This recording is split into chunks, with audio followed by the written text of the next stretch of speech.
Well, as you know, we've been following Fed Chairman Ben Bernanke's testimony today before the Financial Crisis Inquiry Commission.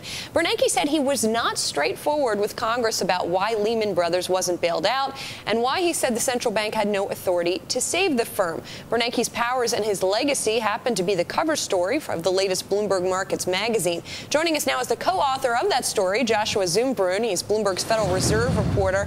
And Josh, you know, it's important to keep this in perspective that even as Bernanke testifies today as to the causes behind the financial crisis, his situation now is much different than it was just following the crisis in terms of the powers that his body has.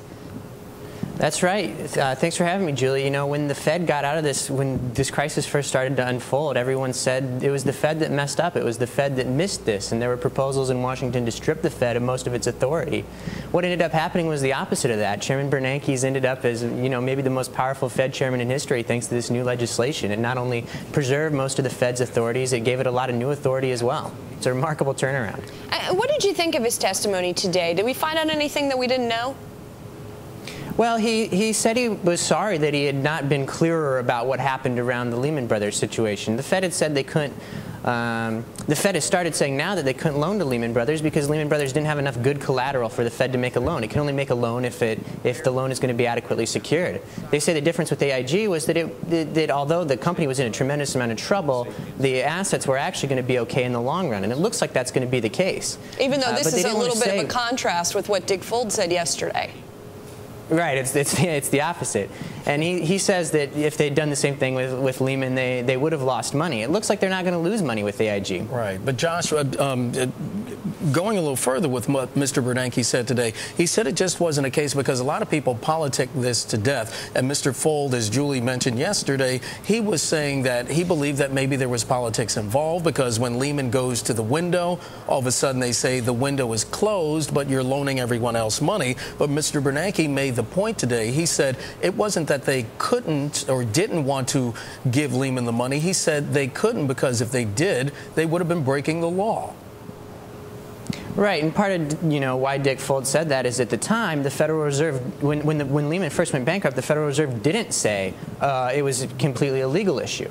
They eventually started saying that later. You know, Henry Paulson said that in his book as the main explanation as well. It wasn't the story at the time. That's what Bernanke said he was apologizing for. He said it always was the truth, and we just didn't say that initially.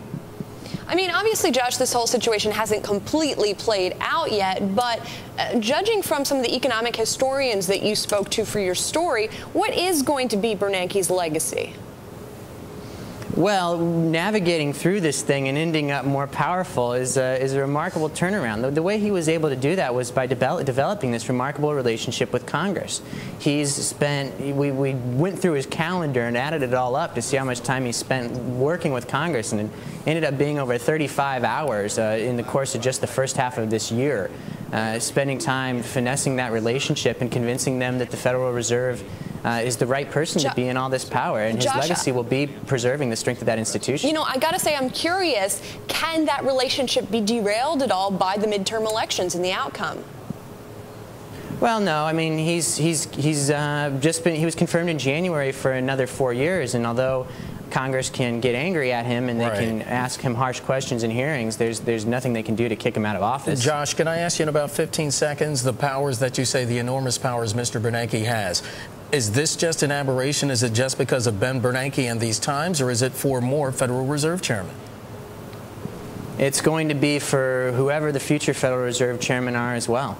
All right, Joshua Zumbrun, great story.